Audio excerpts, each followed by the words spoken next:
पैगंबर, मेरी तरफ से लोगों को कह दो कि ऐ मेरे बंदो, जिन्होंने अपनी जानों पर ज्यादती की है, अल्लाह की रहमत से नाउम्मीद न होना।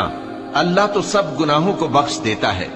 बेशक वही तो है बड़ा बख्शने वाला, बड़ा मेहरबान।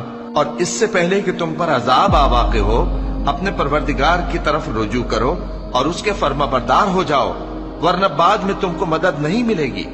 और इससे पहले कि तुम पर नागहां अजाब आ जाए और तुमको खबर भी ना हो, इस निहायत अच्छी किताब की जो तुम्हारे परवरदिगार की तरफ से तुम्हारी जानिब नाजिल हुई है, पैरवी करो। ऐसा न हो कि उस वक्त कोई शख्स कहने लगे कि हाय उस कोताही पर अफसोस है जो मैंने अल्लाह का हक मानने में की और मैं तो हंसी ही करता रहा।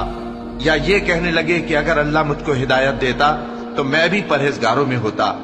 या जब अजाब देख ले तो कहने लगे कि अगर मुझे फिर एक दफा दुनिया में जाना हो तो मैं नेकूकारों में हो जाऊं।